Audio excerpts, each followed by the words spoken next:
We exposed the BBC with thousands of people outside their offices in Manchester.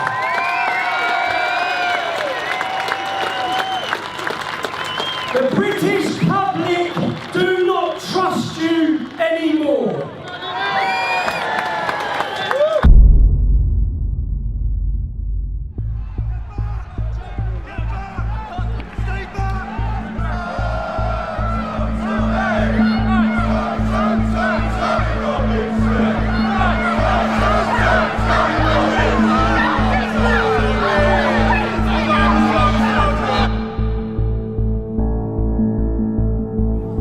Michael is going to explain what's going to happen next, right? I'm being arrested. I am being arrested. Causing a breach of peace. I've caused a breach of peace. I'm being arrested. But the content of what you're Can we just say streaming. The content of what I'm streaming, I'm being arrested for breach of the peace. I'm being arrested for breach of the peace. You've all watched this. You've all watched this. You've all watched this. You've all watched this. Can you get me a solicitor? Can you get me a solicitor? Can you just turn off Yes. your live feed? Can you get me a solicitor? Turn off your live feed, please. Yeah? Think about What are you arresting you for, Tommy? Breach of the peace. Apparently I'm inciting on my video. He has actually done nothing wrong. It's not anything like that. It's for you to go up his video and see he's not. He's even said Straight out.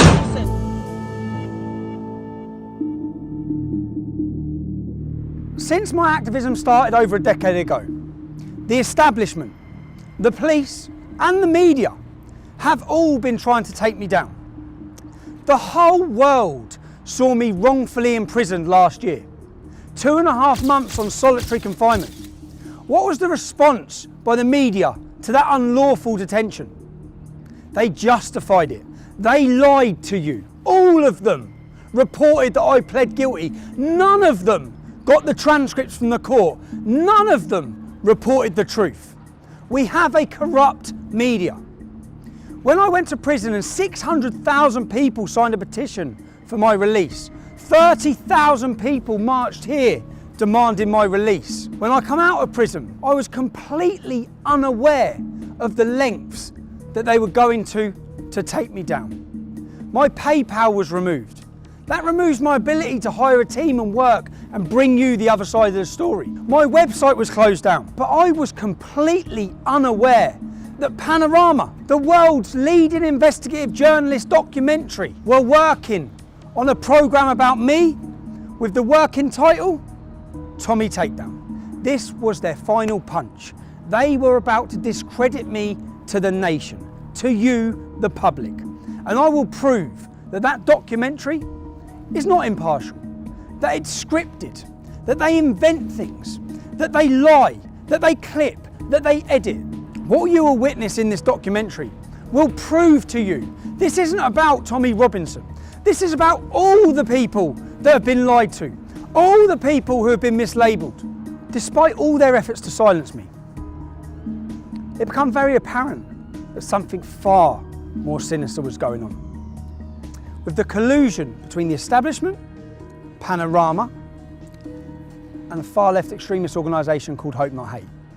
You're going to hear about the tactics they use to get the narrative they want.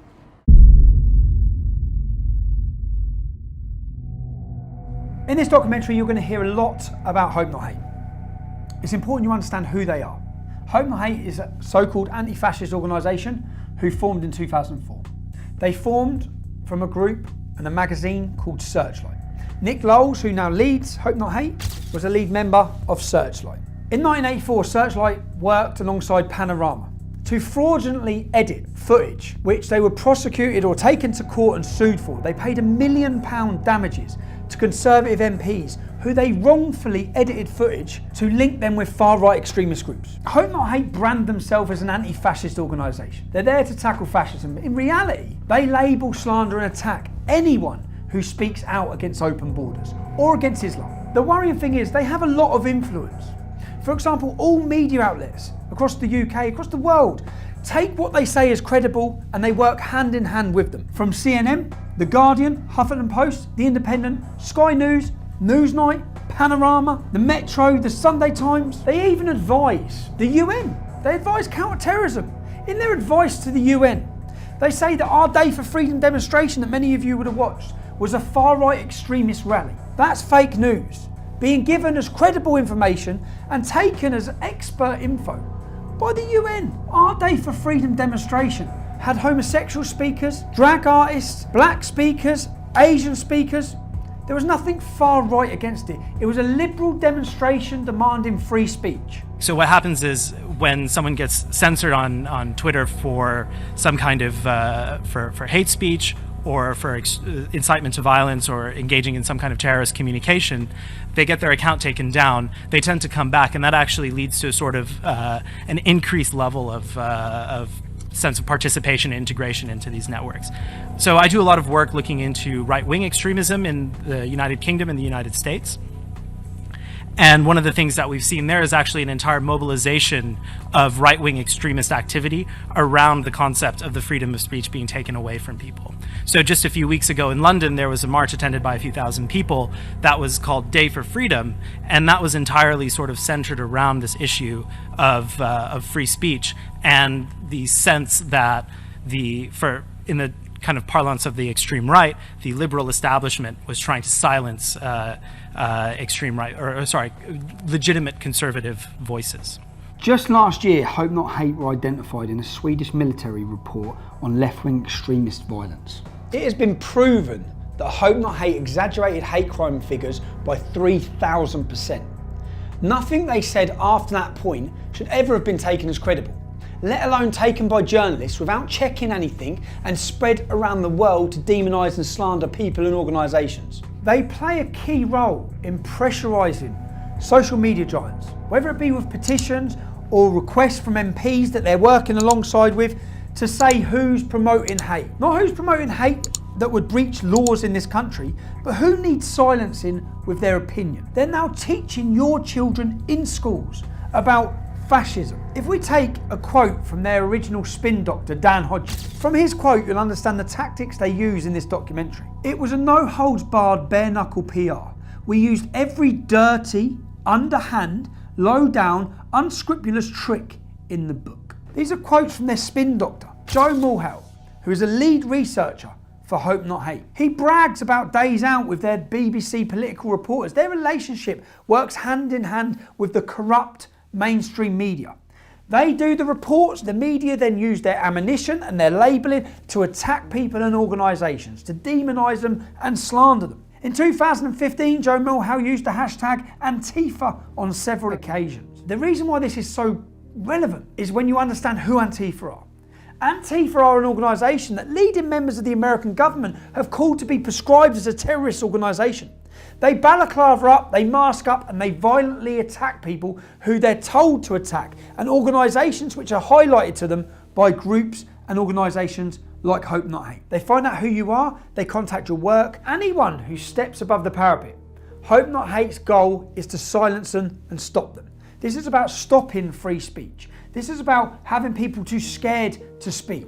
We'll speak with one gentleman now whose life has been completely changed due to him voicing his opinions. He broke no law, committed no crime. But wait till you hear what Hope Not Hate done to him. This time last year, like I said, I was working full-time, happy, and because of some things I was doing outside of work, where I was sort of expressing my political opinions and so on, I ended up drawing their fire, and they wrote a report and called it in to the employer. So it was a kind of deliberate attempt to, it wasn't just to dox me, because I hadn't hidden my name, I didn't think I was doing anything wrong, I was just expressing an opinion. But it was an attempt to deliberately get me fired. Where was you working? I was working at Standard Chartered Bank in Moorgate. Doing what? I was an associate, so I'd been there from a grad. I went to Bristol University and then went into the bank straight afterwards. So I'd been there for about just around 18 months at this point. So a good career? Yeah, it was going well. Internally, there'd been no issues. When you say you got involved, you was giving your political opinions with regards to? Obviously the controversial stuff, so immigration, Islam, these kind of issues, but not in an extreme way, nothing you wouldn't happily say to anyone. Just so we can get clear, we're not talking about committing a crime, we're just talking about speaking openly about immigration and Islam. Yeah, and no one had a problem with it. That's the whole point that kind of strikes me about it. So it's not like anyone made a complaint, nothing's happened, so what did Hope Not Hate do? So Hope Not Hate, one of their, I can't remember which, but a team of their researchers wrote a small report. They were calling up multiple offices at the bank, and they were also focusing, because obviously we have a very big presence in the Middle East, So they were focusing on officers there to call them and just basically say, you've got this guy working for you, he's an Islamophobe, he's a racist, blah, blah, blah, all of which obviously isn't true. I remember I was just sitting at my desk and I get called in by the MD and he sort of says, have you been saying this? And I say, yeah, no, I have. I didn't see it as a problem. The same guys were going to a lot of journalists trying to flog this report as well to make a big story out of it. Eventually, in around the summer of last year, you get this article and it's very vicious and it's obviously largely lifted from the report that came out a few weeks earlier, using slurs, using kind of nonsense labels, calling us Nazis, all that kind of thing. Calling you Nazis with any evidence? Was there no any evidence in anything whatsoever you've said? at all. It was made up with a very clear intention of making me lose my job, and it's a common tactic. And you did lose your job? Yeah, I was suspended, and then once the coverage happened, they obviously, whilst previously, like internally, the bank I think had kind of thought, well, maybe this is just an attack piece. Once there was coverage, obviously, it's their reputation on the line. So then, pretty much immediately, I was fired. I have worked. Just so that the public understand this, you committed no crime. Okay. You speak outside of work about immigration or Islam with no hatred. No hatred. Just facts. And because of that, where are you now? How's your life changed? What do you see for your future now? Financially very difficult, of course, because it kills your income. And then there's knock-ons from that are always a pain. Okay, well thanks, and I hope you, I wish you luck and try and get your life sorted. Me too. Yeah, good luck. Thank you. So you've heard from Tom Dupree. You've heard how his life was changed simply for expressing his free speech due to the actions of Hope Not Hate. Later on in this documentary, you'll hear recordings of Caelan Robertson and George Llewellyn-John to see how their lives have been affected. Caelan and George used to work with me at Rebel Media, and when I went independent, they come to work with me there. When I was released from prison and I met with them, they said that they had been intimidated and threatened, and for that reason they couldn't work with me. I'd just been released from prison. I wasn't in a good state, and I thought they were just saying that because they wanted to go and work with Lauren Southern. Also, you'll hear recordings from Lauren Southern. Lauren Southern is a leading political activist from Canada. She now works as a journalist making documentaries. In those recordings, you'll hear about allegations about how they've suffered due to the actions of Hope Not Hate. So I've been contacted by Lucy Brown, who's an ex-employee. The last time we spoke to each other, we were screaming obscenities at each other. Now, she's been contacted by Hope Not Hate and by Panorama, who are working together on a project against me, work entitled Tommy Takedown. So I'm on the way to see Lucy. I'm actually really concerned and worried about what it is they're up to, because I know everything they've tried to do to take me down hasn't worked. So let's see what's next. Last time I spoke to you, I screamed some obscenities, some terrible things down the phone. So did I. I also have a surprise for you. Go on. I thought I'd commiserate it, so I actually got your prison number. No, you haven't. To remind myself the happiest day of my life. What? 82084CG. Yeah, that's the one. Oh my god. I laughed my head off. Oh my god. Shit, Lucy, you were fucking angry. How have we ended up sitting here?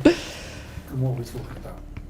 Well, I received a very interesting email from one John Sweeney a couple of days ago, who is a big, BBC presenter for Panorama. Yes, apparently he's quite well known. And he's asking if I want to go for first it was a cup of tea, but then it was a pint. And he'll come all the way to Cambridge to see me. And I think he wants some dirt on you. You was approached by Joe Mulhall? Joe Mulhall, yes, Hope Not Hate. So you're approached by Hope Not Hate, who told you, I've seen what they've told you. Yep. They told you that there's a Take Tommy Down. There's a Tommy Takedown. Tommy Takedown? Yes, and they've been taken on as sort of advisors to the BBC to help them with interviews and to get information about you. How easy would it have been for you to... They offered me £5,000 for a front page story about you being a twat. What you could have done, you could have absolutely destroyed me, and my life, and my name, and my reputation. More so than that prison number did. More so than me going in prison could have done. Because you could have said anything, and they would run.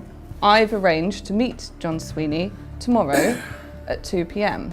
And by the sounds of it, what these people do is they try and be your friend when you're vulnerable, and they ply you with drink, and they try to get you to say something that you wouldn't normally say. I want to show if what Lucy could have done. None of it would be factual, but what Lucy could have done. Now, bearing in mind, I might not have been here. You could have just done this, yeah? Fake text messages. Falsify sender numbers of text. So if you wanted to, my phone will be here. Let's change the number there. No, we'll keep that as receipt. Let's put my number, yeah? So you effectively, as a disgruntled employee who fucking got my prison number tattooed on your wrist. Joe Mulhall's just messaged me. Let's take down Tommy. I'm flat broke, I've got no means of income, I hate you. Joe Mulhall's just messaged me saying I can get you some money to do Tommy in. So I can go to fakemytext.co.uk and I can make you text me and then I can show Panorama. My phone's here. I'm at home, right. minding my own business. I've got Joe Mulhall here. Joe Mulhall offering the takedown of Tommy Robinson. Offering me some money, and you have said to me, what? If you have anything to do with this Panorama Panorama company, I will fucking bury you. You bitch. No. Hang on, because I'm writing YOU, but you write you. I write you. Sorry. I just need to make it some bad grammar because. Yeah, drop the T's because I don't pronounce my T. I'm going to put WIV instead of with. This Panorama, you wouldn't make that a capital letter. No, I put with. I put with. Okay, alright. With this Panorama doc. If you have anything to do with Panorama doc. I will fucking bury you, comma. Bury you, you bitch. Just to prove, I could have nothing to do with this. I'm not. My phone's here. Yeah. So I've not sent you a message. Yeah. So let's wait. And the point is that they're actively searching with a far left organisation. They're actively working with my ex-employees to bring me down. What I want to prove here is how easy it is and how many other things in this documentary have been faked on me. If you had anything to do with this Panorama doc, I will fucking bury you, you bitch.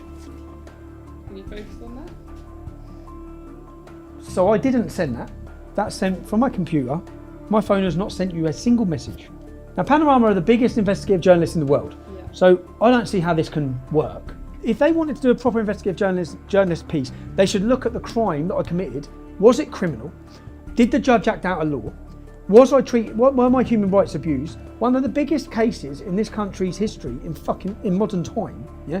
600,000 people signed a petition, 30,000 people marching, ambassadors from the American government, every political party in Europe talking about it, the most talked about court case in decades, but they're not bothered about that. This is fake, yeah? This is going to be falsified. This is not me. And I want to see if this, by a disgruntled ex-employee, could make its way around the world. I'd like to see how much power Hope Not Hate have over the world's media. Yeah, basically.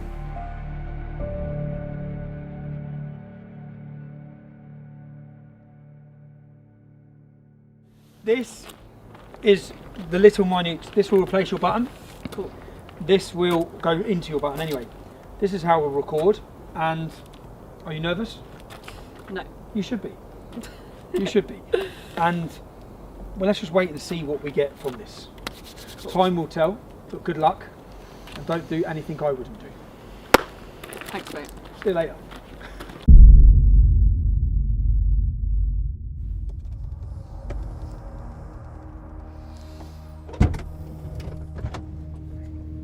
Success? Mission accomplished. Mission accomplished.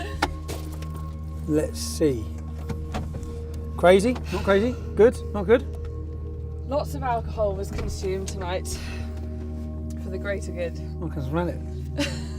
You'll see. You took it for the team.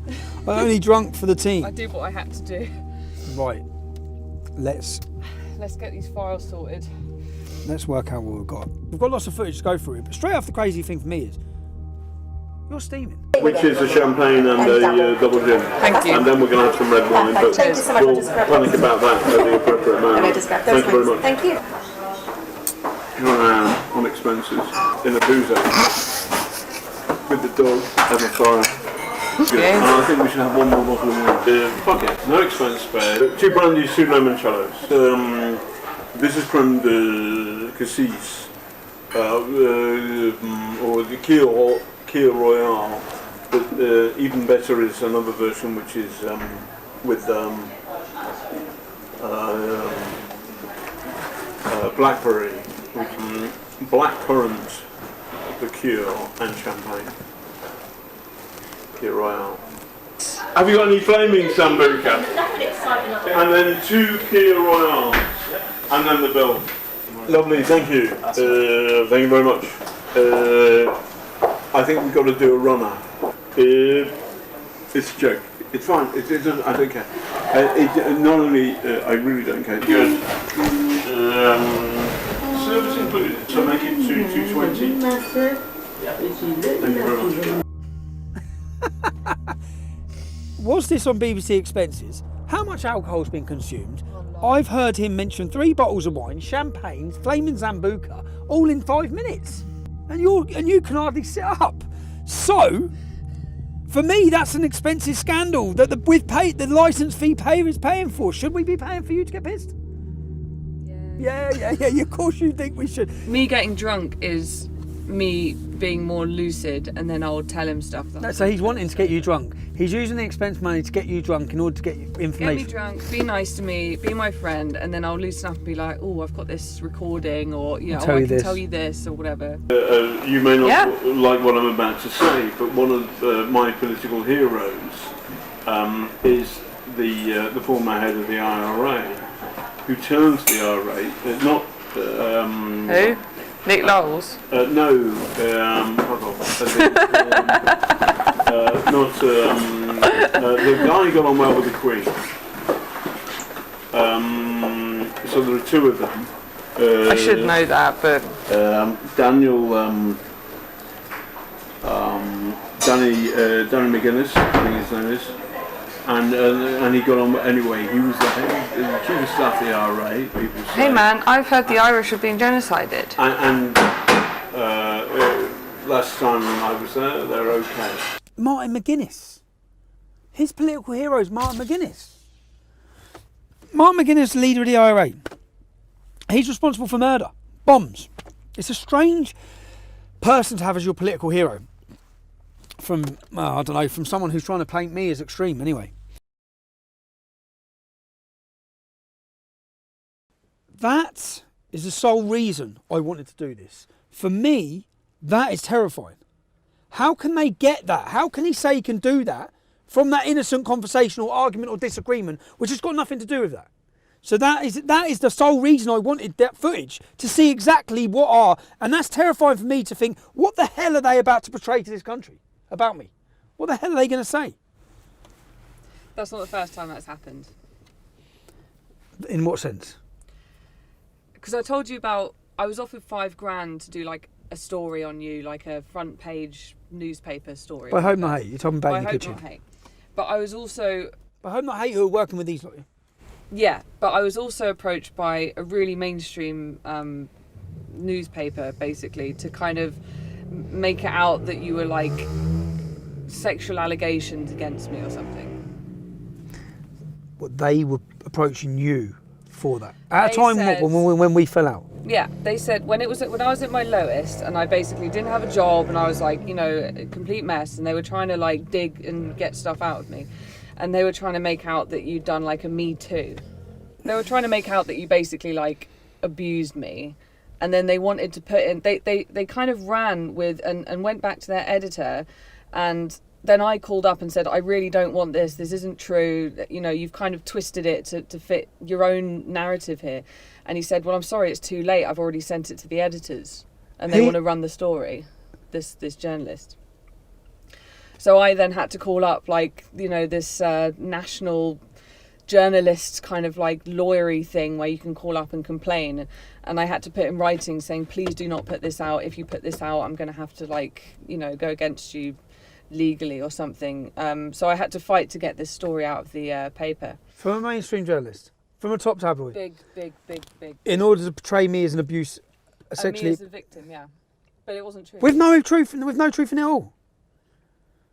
No. And that for my life, do you know what, the whole purpose in me wanting this, the whole reason why I've wanted to do this is because I've been absolutely terrified of what they're doing. And that one little recording there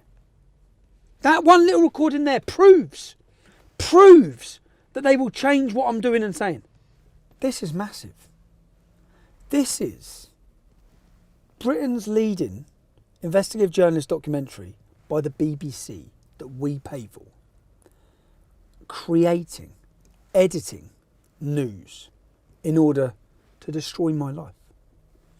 Now, John Sweeney's been contacting me for weeks now for a gotcha moment where he can interview me and throw all these accusations from God knows who at me. Well, that gotcha moment is now in my hands, because I'm now going to sit down and I'm going to put these to John Sweeney to see how he justifies any of this. So for 2 weeks now, I've been emailing John Sweeney. They've been trying to get me to sit down for an interview. I emailed him yesterday and said the only day I can do is today, and I won't come to London, it has to be in my venue. I've organised this venue. I've told them that I'm having a free speech event later in the evening. So we've prepared this projector with all of our undercover footage to try and find out and ask John, what exactly were you planning? What exactly are you doing? So rather than them grilling me, which is how they're expecting it to be with his executive producers, when they sit down, we will play through each clip. I'm going to go to my children's assembly now. When I come back, it's action. I'm nervous about it. See what happens. You alright? Very well. Just take this off.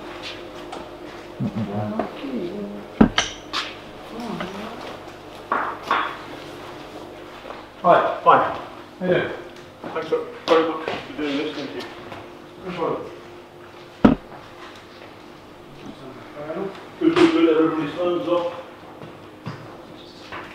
You alright? Before we do start, I just wanted, because I am paranoid of fair and balanced reporting, I just wanted to clear a couple of things up with you while we're here. Is that alright before we start?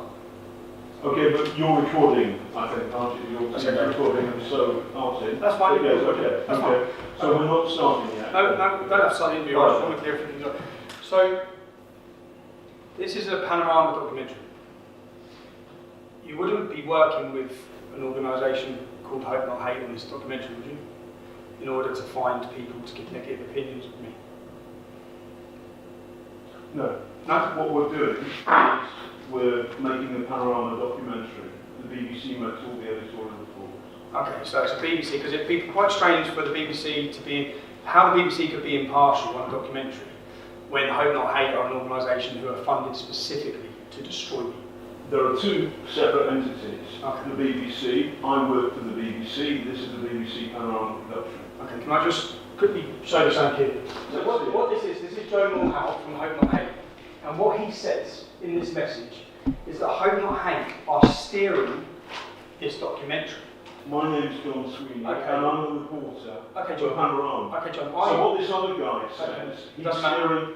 he's not steering. Okay, are you aware of any threats or blackmail that's been made to any of my ex-employees to give negative information about me to you? Are you aware? No. Can you just listen to this one?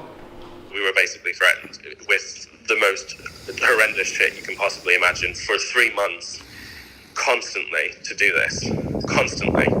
Because basically, why they have dirt on us is when we left Rebel, I don't know if I told you this, when we left Rebel, we were really fucking angry, and none of the media would take all the stuff we had on them.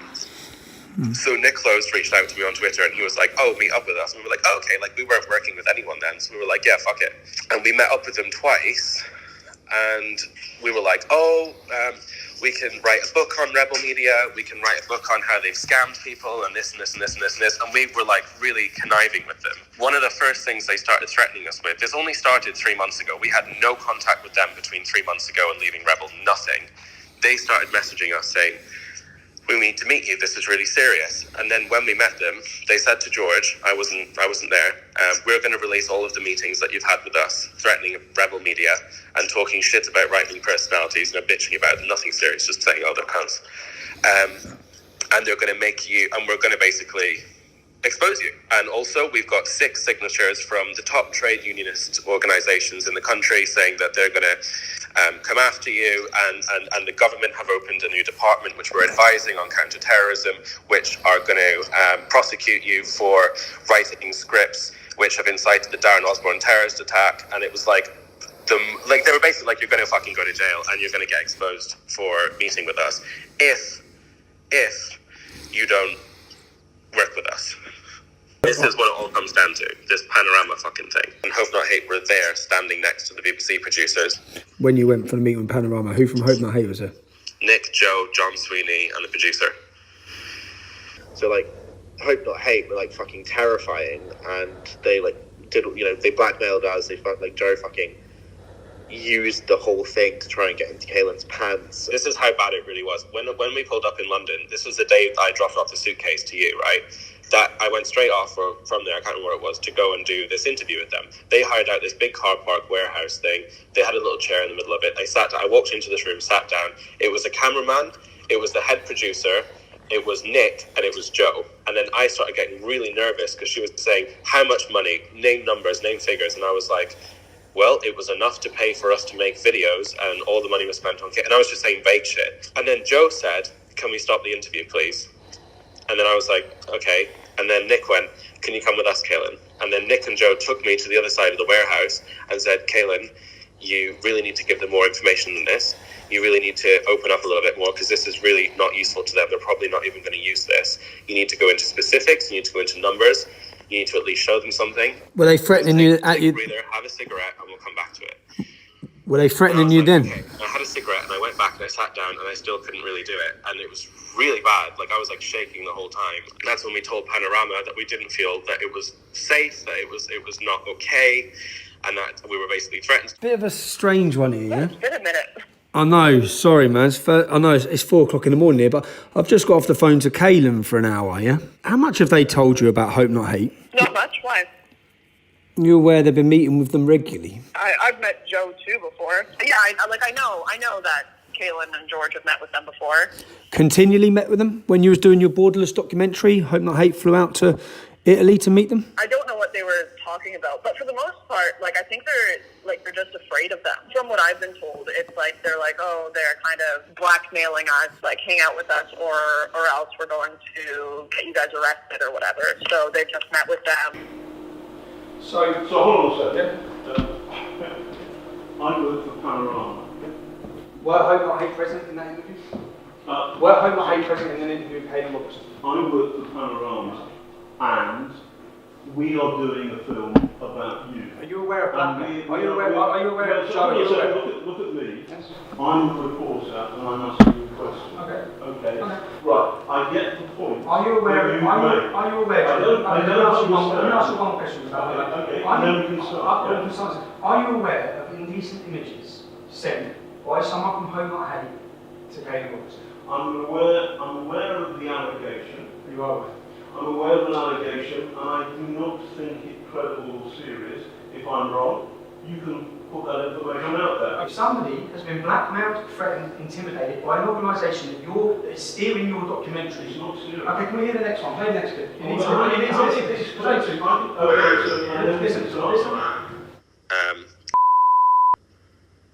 Made really inappropriate, I don't know how to describe it, almost basically like a sexual assault situation towards me when I was really drunk, pretty much passed out. Fuck you know, this gets messier and messier. No, hold on, yeah, okay, and I got really upset, and I broke down, and I told George about it last week because it's really fucked me up, and George messaged Nick, and apparently nearly got suspended, and it's fucking, it's a really big mess. I'll come to Milan to see you. Who'd he come with? Nick. He come with Nick, so Nick was with him? Yeah. And what did he do when you was drunk? Nick wasn't there at that moment. Nick had gone home. So we were filming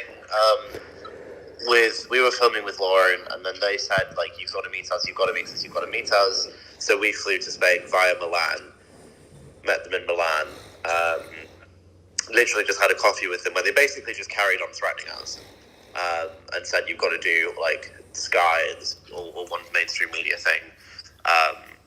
And then I went back to London to drop something off and to go then to Spain. So Kaylin was left in Milan for one night. Nick left that night as well, I think. And then this is when this thing happened. Caelan said that he was basically really wasted, that he thinks let himself into Caelan's room. And basically, Caelan kind of woke up and was like half naked, like trying to do stuff with him. And then Caelan said no, and was like, oh, you don't have to tell anyone, blah, blah, blah, blah, blah. Caelan was like really fucked up about it. So this was like 3 months ago, or 2 months ago, and Caelan only told me about it last week. So I messaged Nick saying, like, we need to talk, what the fuck is going on? And then Nick said that he's like doing an investigation into it. George also messaged Panorama saying, guys, hope not hate raped Caelan. Hello? Hi Joe, it's Tommy Robinson. Oh, hi there, how's it going? Yeah, not bad. Obviously you're aware I have a documentary coming out on Saturday. I'd just like to ask you a couple of questions quickly about your involvement. Bear with me, I'm not going to be able to do it over the phone, I'm afraid. I'm not going to I'd have to speak to colleagues before I can do anything, I'm afraid. So you can't just answer why you were you present during an interview with Caelan Robertson and Panorama? I'm not going to be able to talk about anything on the phone. Why not? Why not? Well, you can't just ring someone up. If you want to speak to me, you can drop me an email and we can... This is just your opportunity to counter what's being said. I'm not going to answer any questions over the phone, although I don't see what's the issue there is, even if I was. Really. So, were you and Nick Knowles present during an interview with Caelan Robertson and Panorama? I've said everything I'm going to say to you, Tommy. I'm not going to answer any questions like that. If you want just a yes or no. It's just it's a simple yes or no. Simply, look, Tommy, we're wasting time here. Okay. We must ensure we avoid bias or an imbalance of views. Our output will be based on fairness, openness, and straight dealing. Contributors will be treated honestly and with respect. There are people being intimidated and blackmailed into giving negative reviews against me. The men who are doing it are present during your interviews. You're saying you're independent. Now, John, when it comes to fake news, you're John Sweeney, so I'm going to separate you from these allegations that are being made. There are allegations. There are allegations. We can agree on that. We can agree on that. Okay, so these are allegations. These are allegations. And there is no evidence apart from your words or their words John, as to the substance of these okay. allegations as I understand it. And I know. we have a given on tape. Okay, John, would you tell anyone what they have to say in an interview about? No. No? Play the next one.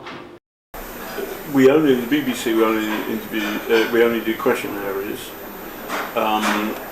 So here's, it's a volunteer army. I want you to be comfortable about it. So is there anything you don't want me to ask about? This is, I'm not supposed to ask this. I'm not supposed to ask this. I'm not supposed to ask this. So I'm going to ask you about, I'm going to take it through. What I want from you is the following. Simple two steps. One, people like us, the BBC, the establishment, have not listened to what Tommy's been saying, and that's bad. Yes. And so the extent to which the entire conversation about extremism, about what that means for ordinary Brits up and down the country, closing that down, shutting it off as racist full stop is wrong, and that's bad, and that goes in the can, and you say that, and that will appear in the show. The second thing is, but there's something, my own personal experience, it was difficult, because I was a good trooper, and then suddenly I was friends with the dogs. As a human being, he's funny and charismatic, and has and can be great company, and he's not your he's not a Nazi. Number three, partly because of the pressure, partly because of the chaos, you fall out. It's horrible because it turns on the mob. And those three elements are fair and good, and those three elements will appear in the show, I promise you. He has... Deal. We'll have a proper ding dong. Okay. Because there's a lot of people and the good stuff, your stuff goes in. So there you are. So I don't have to put on the record, John. I don't have a problem with that. Because no. I'm saying I'm putting after a long conversation. I've got the whole conversation, which you haven't done. No. I've got you 6 times telling that individual what they must say. Now let's go to the next one. Gilligan wanted to make it sexualised, and he wanted it to make it out like you basically like Harry Weinsteined me. Oh my God, man. Because you're like a position of power. And you're you know, vulnerable. and like all this shit, and I was like, yeah.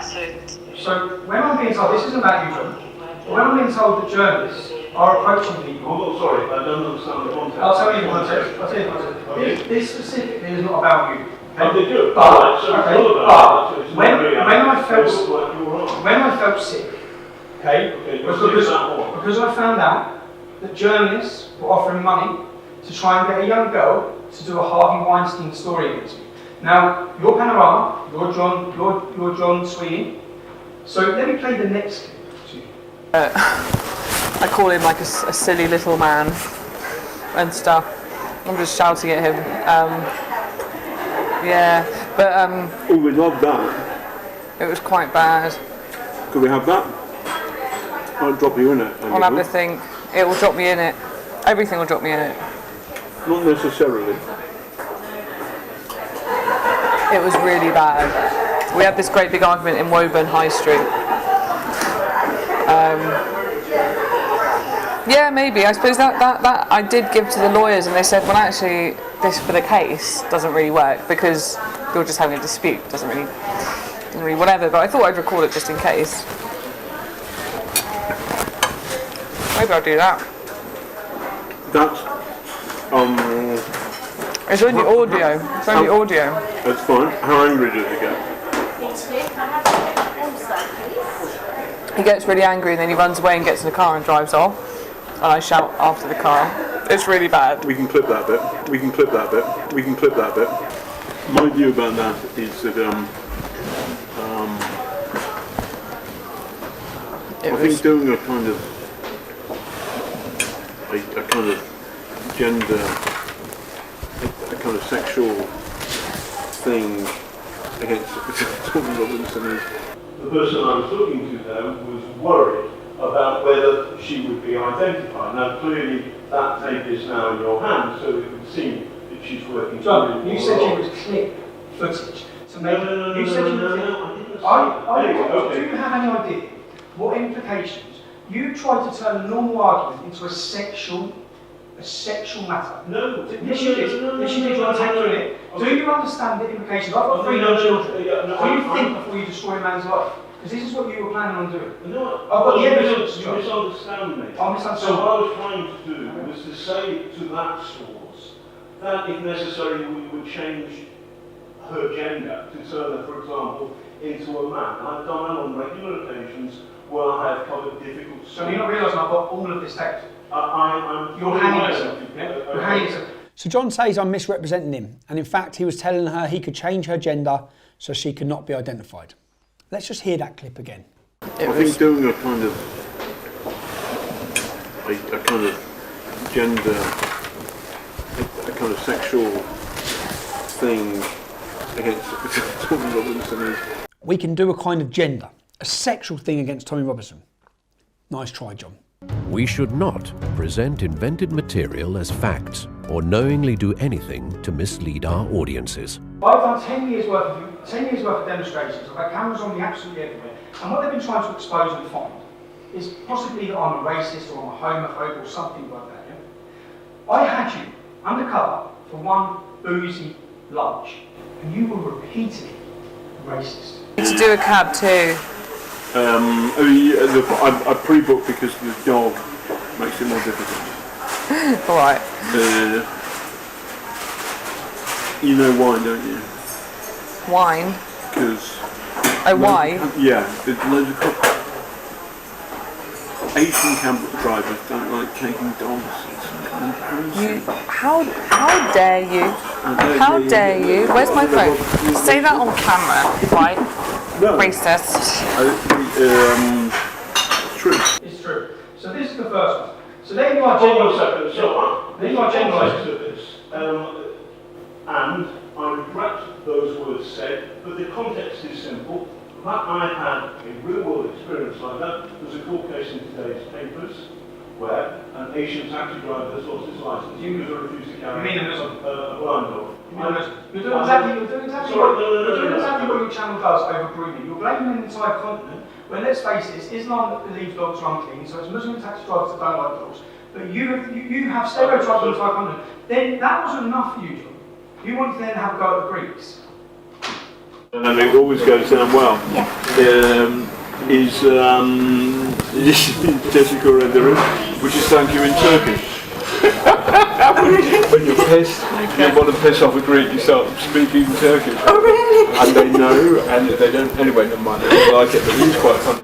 Tommy, that's pathetic, that's a joke. You find it funny joking about the invasion of a country where women were pillaged and raped and murdered. Okay, you find that funny? silly. No, John. So I have many Turkish and Greek friends. Well, you're upset the entire Greek community because you find it funny to speak in Turkish to them because you find that funny. None of this is fun. None of this is fun. None of this is fun. Let me play the next one. Okay, play the next one. I have a little more in common. I have more in common with Tommy than most reporters. Yeah. I scumbag Irish background. A scumbag Irish background. So my family are a scumbag Irish background because they're poor and from Ireland. I'm talking about myself. No, you said you have more in common with me. Okay. A scumbag Irish background. Which it's a joke. That's a joke. So wait a second. Yes. It's a joke. So I'm very, very proud of my Irish heritage. My great granddad, who's a scumbag to you, John? No, who's a scumbag to I'm you? very proud of my Irish heritage. Yeah. If you get somebody like me talking to a source, and actually that source is in fact a mole working for Tommy Robinson, then in the context of a 2-3 hour conversation, there will be moments where jokes happen. Oh, jokes. I'm very proud of the next one. But the people who've been beaten up by Antifa, or rather Antifa have attacked Tommy and you've been in there. Those people are brainwashed. And they're lefty people. They're lefty. Self-hating whites. I'd like to call them honky. How do you use an racial term? How do you use another racial term? You call them honkies. Hold on a second. You call them honkies. This is a conversation with your source. In what I'm trying to do is you're trying to label me, and what's happened is in one afternoon, in one month, John, you've been. Okay, let me talk about homophobia. You seem obsessed. You seem obsessed with gays. So you have an obsession because then you ask if Joe Morgell's gay, right? Because they've not gone out and just had a mate that's gay. That's the difference. So you've got people up in like all these different places in the UK or whatever, and they're sort of they've not just had a gay mate. Have they never met a conservative MP? No. I remember one line in particular. She said, "What do you think about LGBT or something?" And I said, "Well, some of the stuff that gay people say is just ridiculous." And that's me being the way. Okay, by the way, there's nothing wrong with it. You said something worse, I guess. Probably. That's the way that I would speak to Kaylin. Ridiculous. You know, yes. That's the way that I would speak to Kaylin in a bar. You know, I think like they're ridiculous. They should be shot. Well, yeah, exactly. No, obviously. No, I know. But did you say it? No. Good. That's the thing, because unbeknownst I would say that, by the way. I would. And they should be shot. What were we talking about? Oh yeah, Joe's dick pics. Is he gay? My gay darling's rubbish. He's a Bertie Wolf there, is he? He's a Bertie Wolf there, is he? He's a Bertie Wolf there, is he? May the best man win. Yeah. That's a bit weird. Dzień dobry. I'm not a jerk. He's a woofer. Woofer, Cockney rhyming slang for puffer.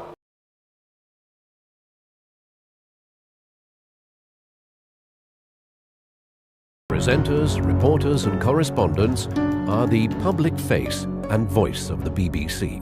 Puffer is when you ask, you're able to explain. That is the most derogatory term you could have used possible for a homosexual person. Oh, come on. John. My oldest friend at university is gay. I'm not is it okay to use the lost my temper with the Church of Scientology. I was defending a gay. Is it okay to use the terminology woofer? Is that okay? It's not great. Is it okay, John? No, it's not. It's one of the most derogatory terms you could use. It's not derogatory, but the idea that I'm homophobic is not true. Let's get down to the reason. John, let's get down to the reason that you and all of the media, you're trying to destroy me with a fabricated... We're trying to give you... You're blackmailing people. Okay. You're lying. You're blackmailing listen, is a heavy word. You're alleged to blackmail people who are in your meetings, in your interviews, whilst young men are being intimidated. And you are the man who's making the allegations. All in order. No, I'm not. You've just heard the people making the allegations. I'm not the man making the allegation. You've heard those are witness statements to my solicitor. Now let me go to the next one. Let me go to the reason why. Let me go to the reason why. I want to ask you a question. You can ask me a question, mate. Because if it hasn't been on the end of a deception, let me go to the next I one. want to know about it. Okay, let me go to the next one. Okay. This is the reason. So now everyone understands the reason why the elite, the classist elite. Don't call me elite. Am I a cannibal? Let me play the next one. I've met Danny. Danny was, I was working on some film on Newsnight, and Danny was in the green room. And it was unusual to meet a white working class male in the Newsnight green room, and I was in the same way. Who's normally in there? Sorry? Who's normally in there? It was so unusual that me and one of my mates, we went down there to have a drink with him in the way that you would do with somebody from the, a cannibal from the Amazonian, from Amazonia, or maybe a creature from that. So working class white male is a cannibal from the Amazon. No, that's what you said. So you're on camera. Okay, so wait a second. You are a classist elitist. The way you view working class people is a disgrace. The reason we have the problem we have is because of journalists like yourself, from the background you're from, sneering down upon our community. Sneering down, thinking you're better than us, and let me just... My understanding of the Labour Party today is they're almost like blooming, I don't know, activists. Well, the social. The point is, you hear much more accents like yours and mine, rather than fuck off, or rather than Tommy's. So the Labour Party, they will have accents like yours or hers, middle class, rather than fuck off. You believe the working class vocabulary is simply fuck off. That is your classism. No, sorry, what I'm doing. No, what I'm doing is what I'm doing here, John, is I'm exposing you. I'm exposing Panorama. And right now, John, because right now. So this text was sent to us. Yes. And this is the text from that source who's on that video. Okay. And the text is from you.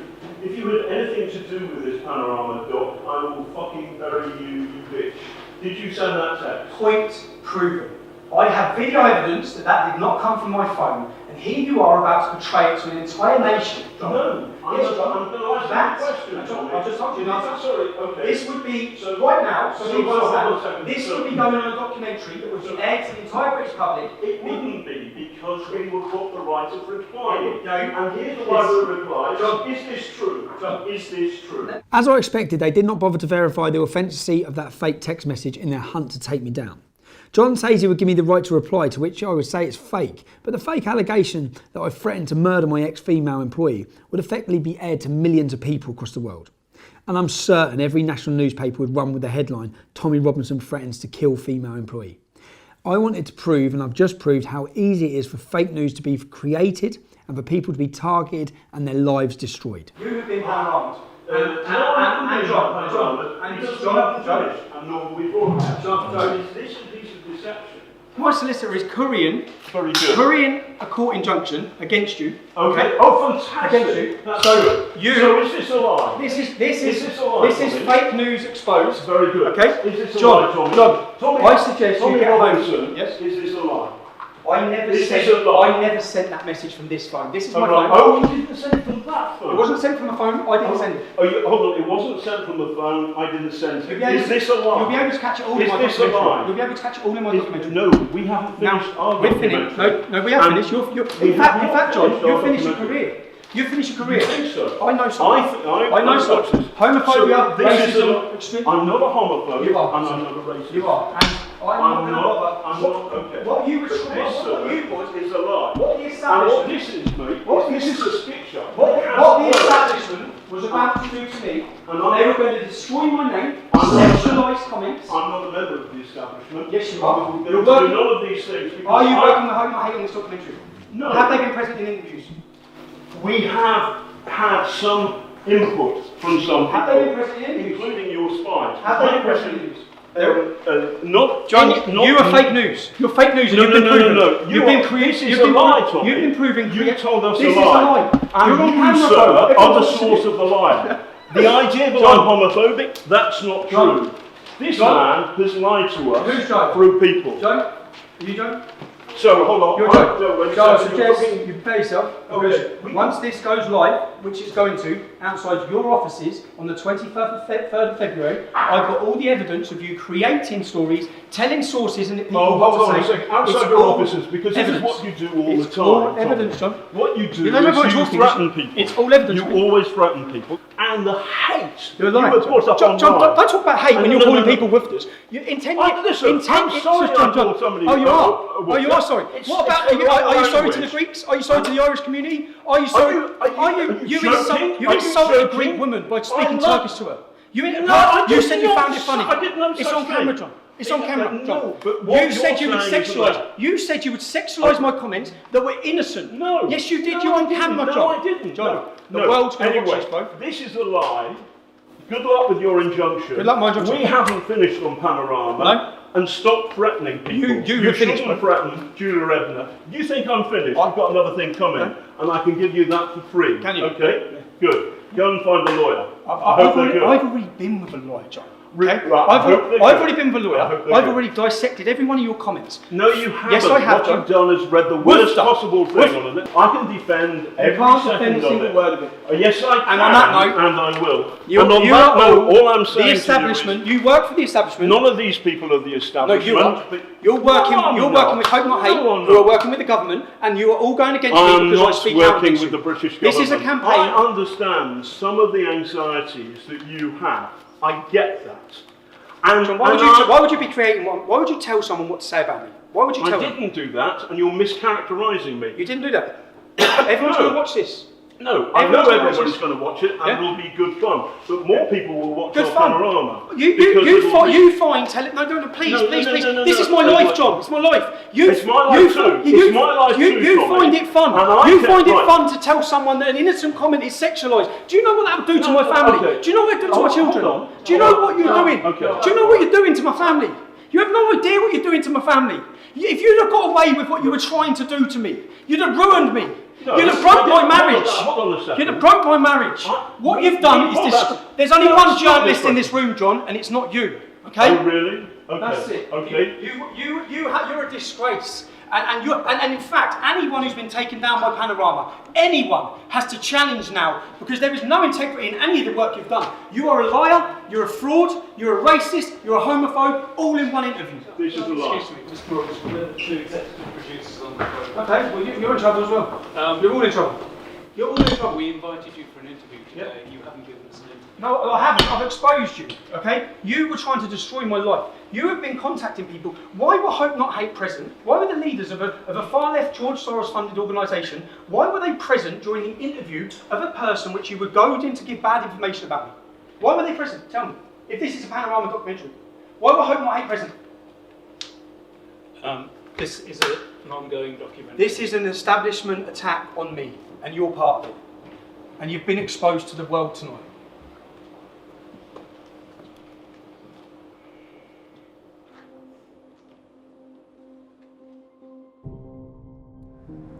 So let's summarise what you've seen.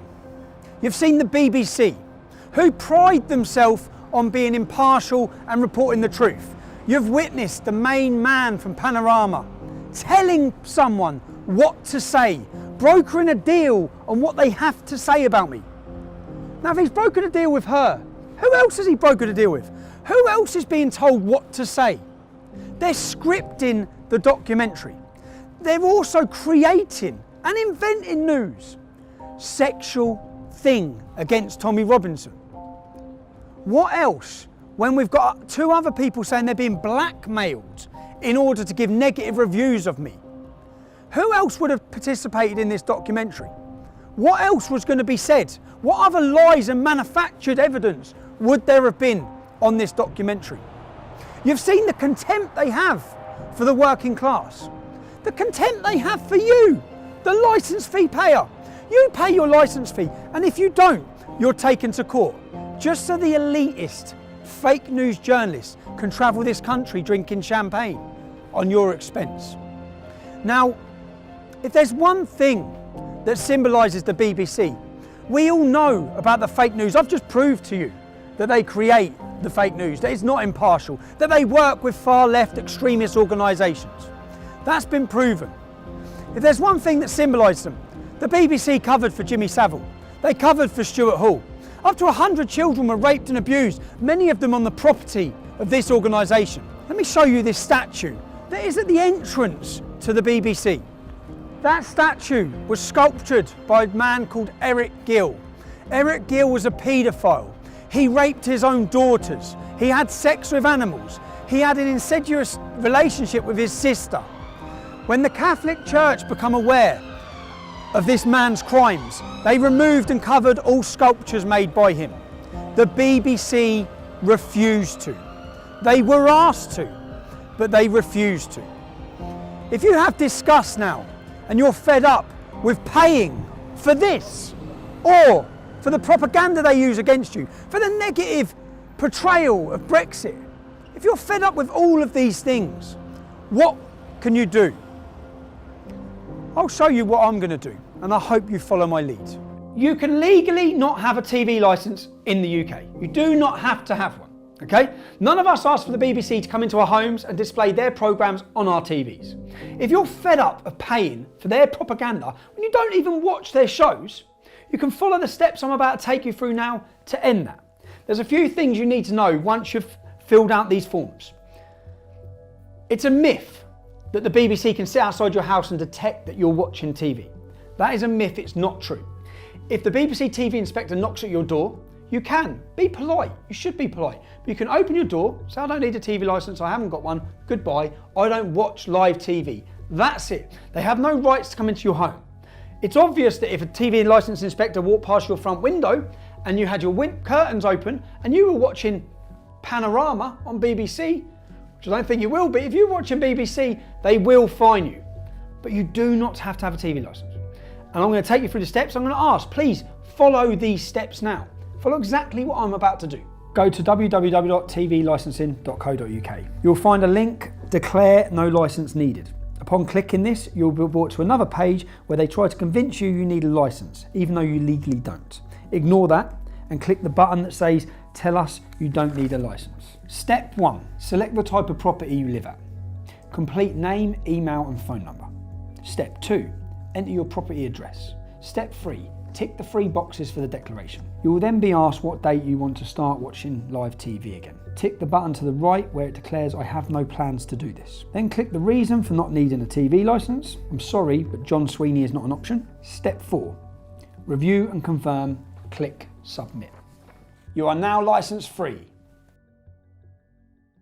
Congratulations, you've just saved yourself £155 a year. You can now afford to go to the pub and celebrate. I know. How about champagne and double gin? Then some red wine, 2 brandies, 2 limoncellos, creme de cassis, Kia Royale, blackcurrant liquor and champagne, flaming Zambuca and 2 Kia Royales. Enjoy.